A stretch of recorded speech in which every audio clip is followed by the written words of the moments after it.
Hi and welcome back to NTRAS. In this multi-part video we're going to be talking about how to configure MPLS and Layer 3 VPNs. You'll see here from my little topology I have a nice simulation of provider edge 1, 2, and 3, customer A and customer B. We'll be doing the Layer 3 VPNs between the customer edge router 1 and the customer edge router 2 in the second part. The first part of this series we're going to be talking about the provider edge configurations and some of the little nuances to Cisco routers, VRFs, and MPLS. So we'll start off here with our provider edge 1.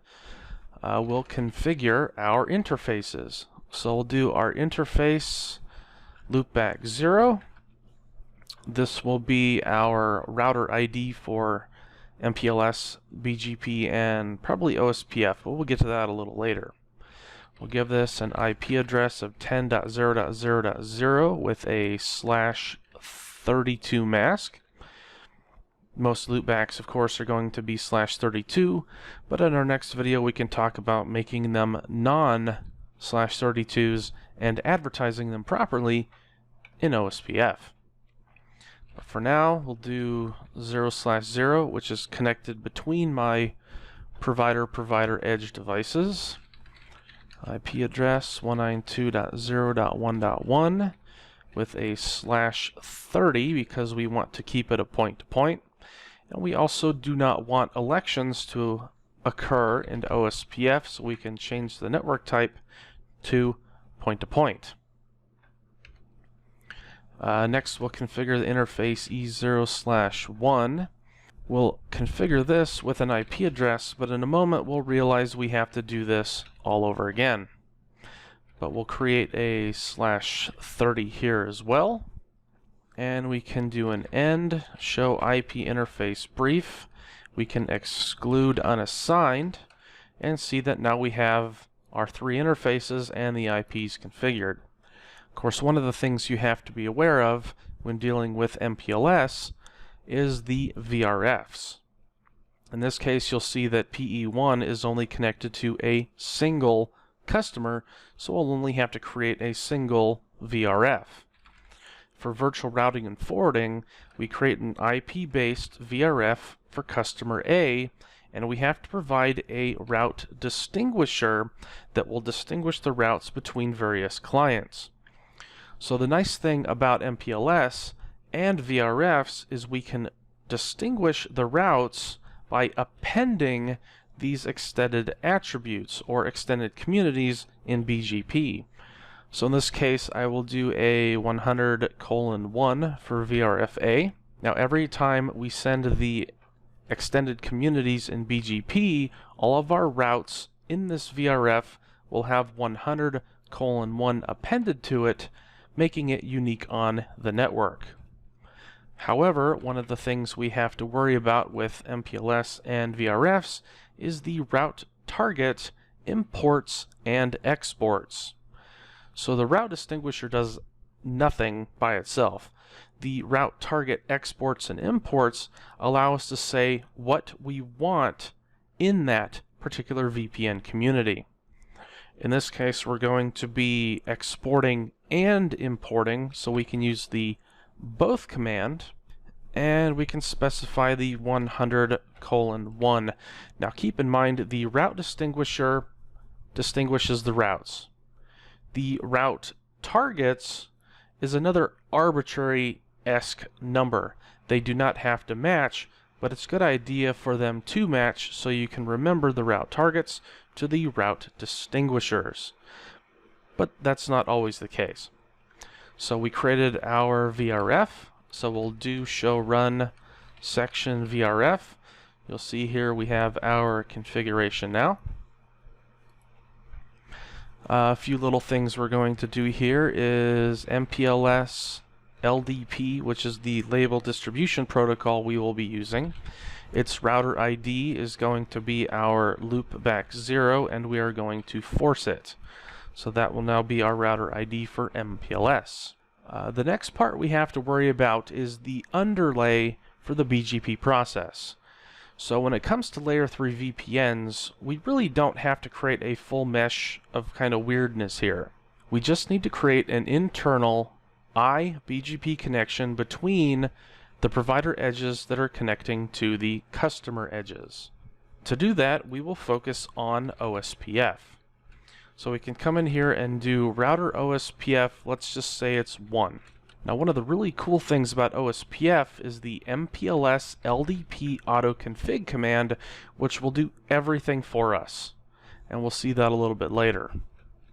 But for now, let's create ourselves a router ID. It's going to be our loopback 10.0.0.0. We're going to include the network we created previously, 192.1.1.0. And what we can do is we can use an inverse mask, or wildcard bits in this case, to do a 0.0.0. something. In this case, I can do a .255, which will include all networks and devices in the 192.1.1 networks. Now you have to remember OSPF works using areas. So we're going to create our ISP core in area 0. Once we do that, we'll now have neighborship, and we might also want to do a redistribute connected, and we can include subnets as well. So now that this is done, let's verify. Show IP interface brief, exclude unassigned. The 192.1.1.1 is on Ethernet 0/1, but we also need to provide connectivity. Well, I wrote down the wrong thing here, so let's just go back really quick. Show run section router. I actually wanted this to be router OSPF 1 network 192.0.1.0 and that wildcard mask to area 0. Now later on we'll actually add Ethernet 0/1 to it, but you know, I get a little backwards here. For the 0/1, it might be an IP address range that we provide to the customers. So from here, let's verify once again. Show IP OSPF interfaces brief. You'll see here that we have both of our devices in process ID 1, area 0. We have a point-to-point, and of course you see we have our designated router because it's not a point-to-point.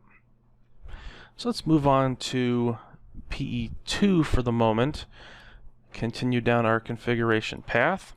So we'll come in here and go enable config T. Now this is going to be connected to VRF B because it's customer edge customer B. So IP VRF B, route distinguisher will give them 101:1 with a route target both 101:1. Same thing we said before, the route distinguisher makes the routes unique, and the route targets allow the export and import. So go interface loopback 0, IP address 10.0.0.1 with a /32, internet E0/0, interface E0/0. We'll give it an IP address 192.0.1.2. This will be a /30, IP OSPF network type point-to-point. And then we have our interface E0/1, IP address 192.0.1.5 with a /30 mask. We'll also make this IP OSPF network point-to-point. And interface E0/2, IP address 192.1.1.13 with a /30. Now keep in mind here, the 0/0 is PE to PE, the 0/1 is PE to PE, and the 0/2 is customer edge. From here we kind of do the same thing we did before, router OSPF 1, MPLS LDP autoconfig, redistribute connected subnets, and we'll add the proper network this time, 192.0.1.0 with a /24, in area 0. Lastly, we'll come over here to provider edge 3 and do pretty much the same thing we did before. In this case, provider edge 3 is connected to 2 separate customers, so we have to do VRFs for both customers. So IP VRF A, route distinguisher 100:1, route targets both 100:1, IP VRF B, route distinguisher 101:1, with a route target both 101:1. Next out of that, MPLS LDP router ID loopback 0 force, which I don't believe we actually did on PE2, so let's remember to do that. Router ID loopback 0 force. And then we'll move on to our interfaces. So loopback 0, 10.0.0.2, interface E0/0, 192.0.1.6 with a /30. We'll also want to make this in IP OSPF network type point-to-point. And interface E0/1, IP address 192.1.1.5 with a /30. And interface E0/2 with an IP address 192.1.1.9. Hopefully this works. We do show IP route. So it doesn't look like we see any connected neighbors so far. So show IP OSPF interfaces brief. Guess I need to configure OSPF, don't I? So from here, we go into router OSPF 1, MPLS LDP autoconfig, router ID 10.0.0.2, redistribute connected subnets, and network 192.0.1.0 with the /24 in area 0. So we can see our IP OSPF interface brief now, and you'll notice we have a loading to full done on PE3. We do a show IP route OSPF, and you're going to notice now I have my external routes that were injected into the OSPF process. One of the biggest reasons for this is, like I said previously, BGP is going to need to peer to the neighbors PE1 to PE3 and PE2 to PE3. We're going to peer on our loopback interfaces because they never go down, basically. So you'll see here we have our 10.0.0, 10.0.1, and we should have a 10.0.2, which is local. So let's verify that on the others. 0002, 10.0.0.1, 10.0.0.2. So let's do a ping to verify reachability. And you'll see here that we have IP reachability from the loopback interfaces on all provider edge routers. So moving forward, the one question you might have is, okay, well, what about the VRFs? So the VRFs are an interesting discussion. So let's go into interface E0/1 on provider edge 1. Do show run interface E01. We want to have this information readily available because once we come in here and do IP VRF forwarding for A, IP version 4 disabled and addresses removed due to VRF A. So we need to make sure we keep all the configuration. We can copy and paste it in. So we just put E00 in VRF A. Let's go over here to PE2.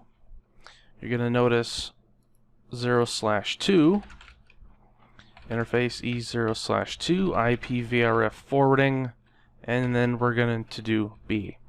But for now, let's hope we didn't hose ourselves there. And good, we didn't. That's one of the things you really need to remember here when you're putting VRFs in, because that IP address goes away. You need to know and have it right on hand. Otherwise you might hose yourself. Same thing over here. Show run interface E0/1, 0/2. 0/1 is going to be IP VRF forwarding for A. Take our IP address, put it back on there. Interface E0/2, IP VRF forwarding for B. We put this IP address up, and we're back in business. So we're good on that one. Let's verify, show IP route OSPF. We have our routes, show IP Ceph. Tells us all of our connected routes, dropped, receives, and attached.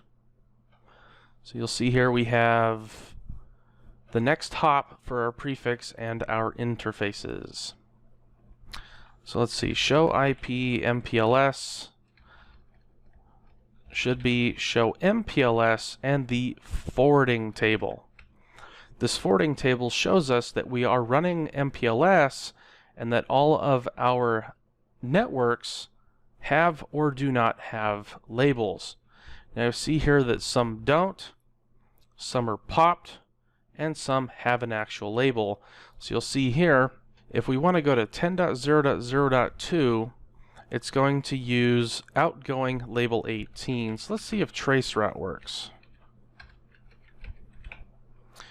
There you go. You'll see here that it used the MPLS label 18 to provide the next hop reachability. That's pretty much all MPLS does. It takes information from the routing table and turns it into an MPLS forwarding table. So it looks up the prefix, looks up the label, and sends it to that next hop over here. MPLS is a pretty awesome technology.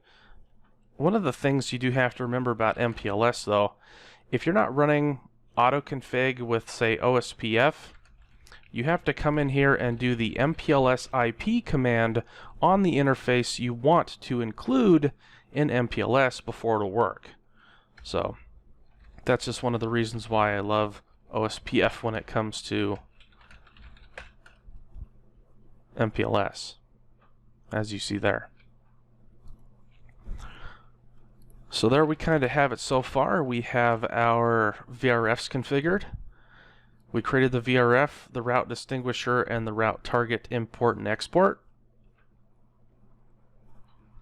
We then put IP addressing and OSPF network types, as well as the VRF forwarding on the interfaces we're using. And of course, providing the OSPF configuration to allow BGP to create the iBGP peers for the Layer 3 VPN functionality. So moving forward from here, let's stick with customer A for the time being. Let's create router BGP, let's just say it's 1000. We give ourselves a BGP router ID. In this case, it'll be our loopback. It's kind of a best practice hardcode loopback. So we'll do that. Router ID. We want to log the neighbor changes because it's always good to know if neighbors change in the event logs and syslogs. We will want to figure out which routers we are connected to. Now for customer A, we're connecting PE1 to PE3.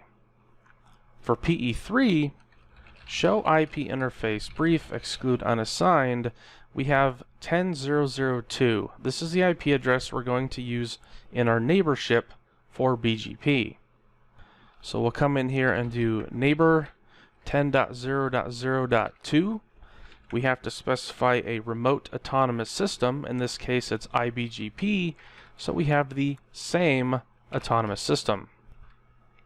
We will then want to make sure we update the source to our loopback 0. That way it doesn't try to go directly to that neighbor, because iBGP does not modify the next hop information by default. From here, let's go into our address family for VPN v4. We need to activate our neighbor. And we also need to specify send community extended. Now this is one of the things about BGP and VRFs, the route distinguishers and the targets and whatnot, is that unless you send an extended community, this MPLS transmission will never work. So once that's done, we'll create our neighbor, it's activated, send the community, and we have one more thing to do. Address family IPv4 for VRF A. From here, we can do all of our redistribution commands, such as redistribute connected and redistribute OSPF. For now, we're actually not configuring router OSPF 2 yet, so let's see if this works. Hey, it does. So do show run section BGP, and you'll see here this is our basic BGP configuration for a layer 3 VPN. The next step we have to do, however, is to create our OSPF VRFs. Now, the thing about the OSPF VRFs we're going to do here, this really depends on the service provider and the customer. So if the customer is running RIP, ERGRP, or OSPF, the service provider has to provide this connectivity to their network to provide the advertised routes. A lot of the time, service providers like to use the ISIS protocol because most enterprise customers will never use that. So let's come in here to router OSPF and let's just use process ID 1 for VRF A. The reason I do this is to show you that you cannot use the same process ID for the global existing or other VRFs. So let's create OSPF 2 VRF A. From here we can specify our router ID 192.1.1.1. The 1.1.1 came from the interface that's connected to that particular neighbor. Nice easy way to make sure it's unique, just to use that particular IP address as the router ID. From here we will do a redistribute BGP 1000. We're going to specify a metric. I just like to put in the 1000 there, as well as the subnets command, because sometimes it will not do subnets by default and you'll get summarization. We also have to include this network address as our advertising interfaces. That way we can peer with the customer and get the routes from them to be able to put them into BGP. So you see here that's good. PE1, show run, VRF, IP addressing, OSPF2 VRFA, OSPF1 is our underlay that does our MPLS, and our router BGP 1000. So now we'll pretty much do the exact same thing over here on Provider Edge 3, because that is going to be our next hop. So we'll come over here, do show run, we got our VRF, we have our interfaces in here, and OSPF1. Now I'm going to make it a little easy on us. We already went through the config, so I'm just going to paste in some of the configurations I currently have. We need to make sure E0/1 is forwarding. Okay, just want to double check. From here we can create our router OSPF VRFA. So we can look at it in secure CRT, make sure it's good, hit paste.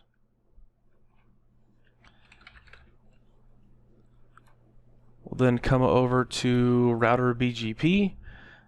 Now this is a lot of the same information I had before, except it's going to include VRFB, just kind of a leg up on the next steps. So you'll see here BGP 1000, the router ID for the system 10.0.0.0, that's provider edge 1, 10.0.0.1 is provider edge 2. We do our VPN v4 activate and extended communities, as well as our redistribution of connected, and OSPF 2 and 3. And we'll get to that a little later as well. So let's paste that in. Now we have our configuration of BGP as well as our router OSPF 2 and 3. There you see our neighbors 10.0.0.0 came up. Let's do our OSPF, VRF A and B. Good there. Show run section VRF. Looks good, looks good. OSPF, BGP, looks all good. Show MPLS forwarding table. See, MPLS is working there. Provider Edge 2 we actually haven't touched yet, so we can start working on that as well. So Provider Edge 2 will do the exact same thing we did before. Just take some of the information I currently have and port it over. Show run. We have our VRF. We have our interfaces. VRF forwarding B is already there. And OSPF 1 is already there. So let's come in here. We need to do our router OSPF 3 for VRF B. We'll paste that in. We need to look at BGP, which is a lot of the same stuff we just mentioned on the other PE. The only difference here is we only have a single iBGP neighbor as opposed to two, because Provider Edge 1 and 2 both connect to Provider Edge 3. Show run, verify everything is good.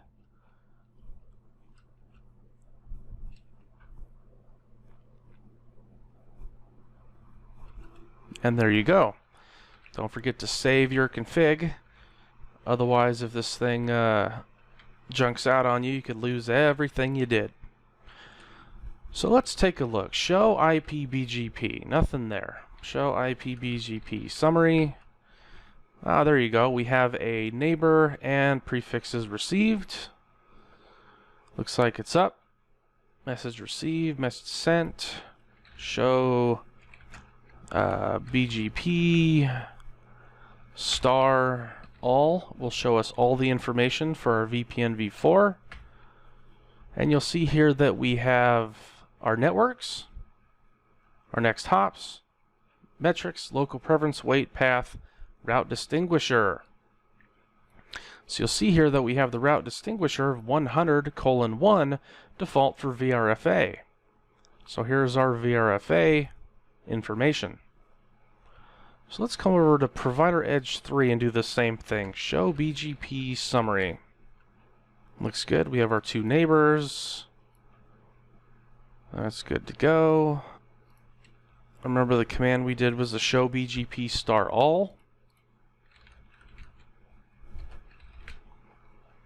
You'll see here now that we are showing route distinguishers for these two separate VRFs.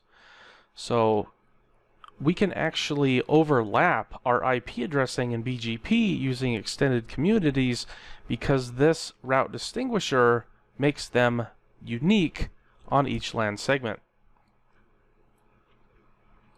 One of the other things we can do is show IP BGP, what would it be, neighbors. So you see here that we have neighbor PE1, and our neighbor PE2 is in here somewhere. I think there might be a brief statement.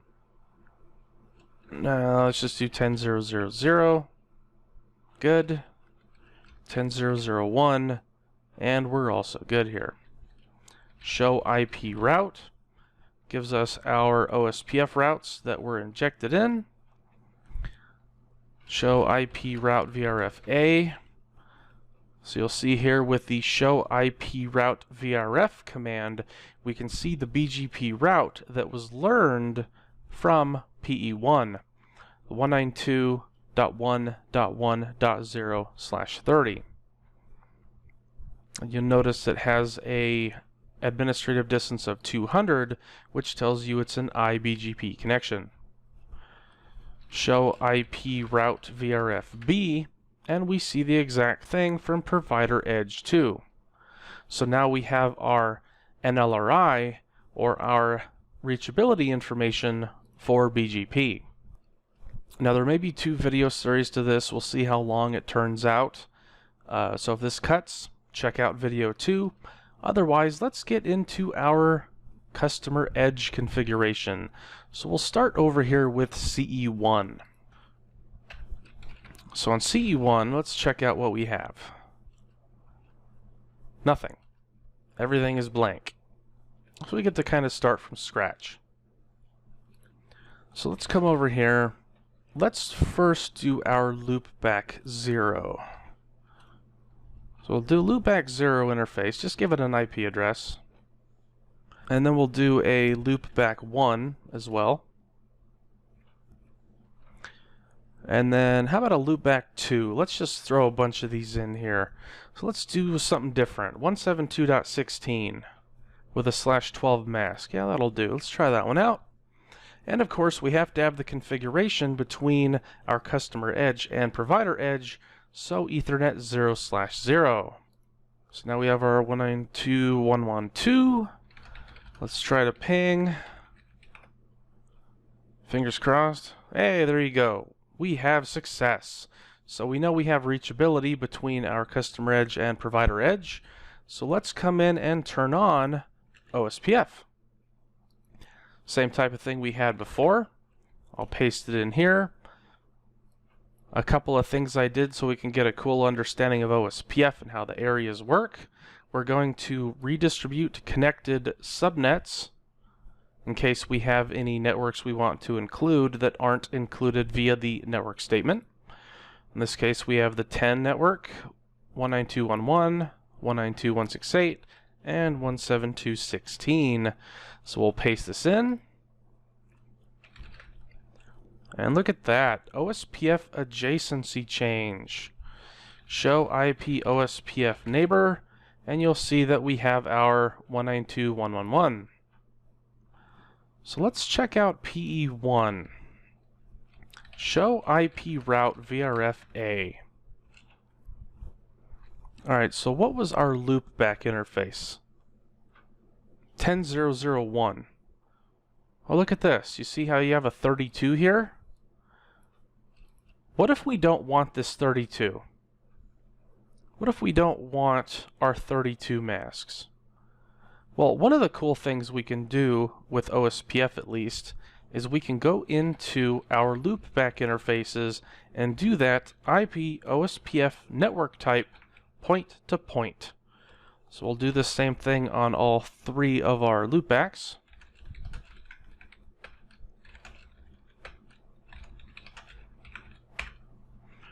Come back over to PE1 real quick.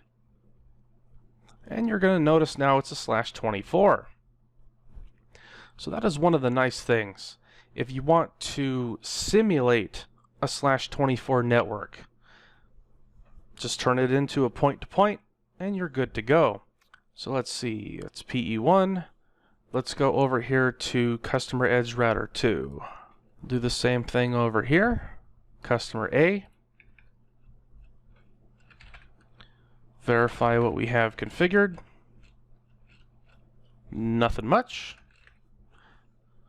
So let me copy all of this in here. You'll be able to see really quick that it's a super simple config and basically just a copy and paste with a few modifications.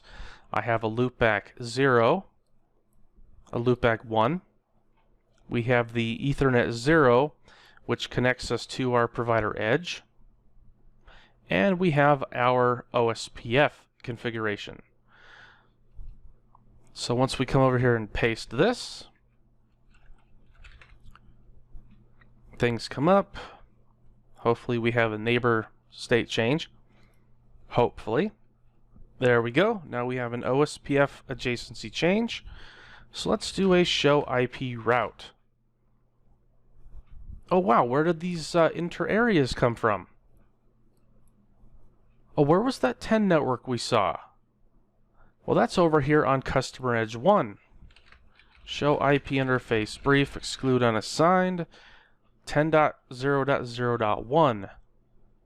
Well, you may ask yourself, okay, well, we are doing redistribution. How do we get there? 10.0.0.1. And look at that. We have our layer 3 VPNs over MPLS.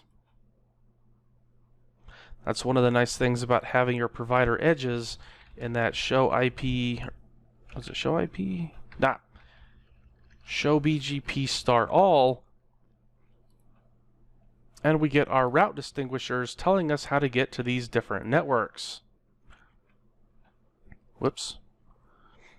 But yep, that's what the route distinguishers are for. So now that we have connectivity between CE1 and CE2 with our, I believe they're inter-area routes. Let me make this a little easier to see. I gotta remember the IA is the inter-area route. So that's how we can use layer 3 VPNs to provide connectivity over a service provider's network and have them act as if they're on the same LAN. But we are not done yet, so let's just run through really quick customer edge 1B. Basically, it's a lot of the same information. I just want us to have a good understanding here of how layer 3 VPNs work and our route distinguishers, because you're going to notice here we're using the same IP addresses. Loopback 0, loopback 1.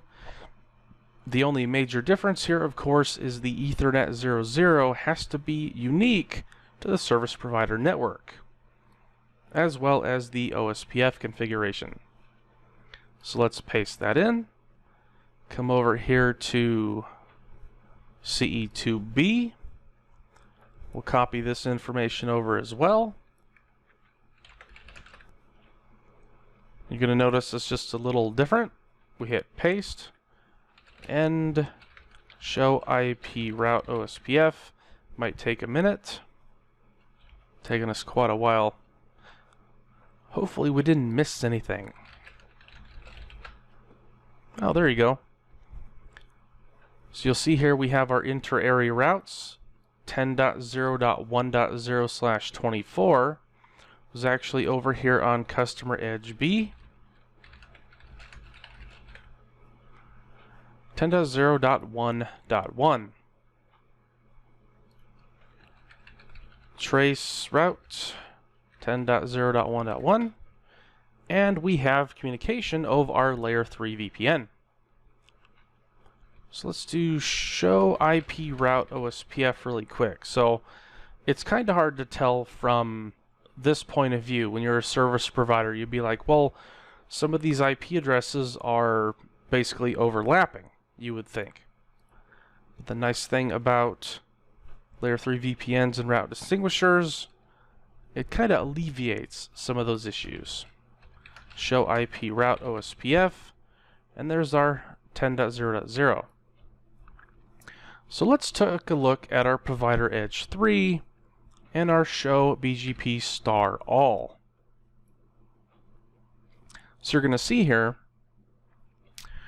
10.0.0.0, 10.0.0.0, 10.0.1, 172.16. So you'll notice there we have our route distinguisher of 101 VRFA, and that does not exist over here in VRFB. And there you have it. That is the configuration for provider to customer edge for layer 3 VPNs using MPLS. So I hope you enjoyed this video on MPLS and layer 3 VPNs. This is Entraz. I hope you enjoyed the video. Let us know if you have any input on how we can be better. Also check out our Patreon pages, or if you would like to get your hands on, say, Windows servers or whatnot, send an email to support@entraz.com and we can talk to you about what your needs are and what we can provide for you. Thank you so much.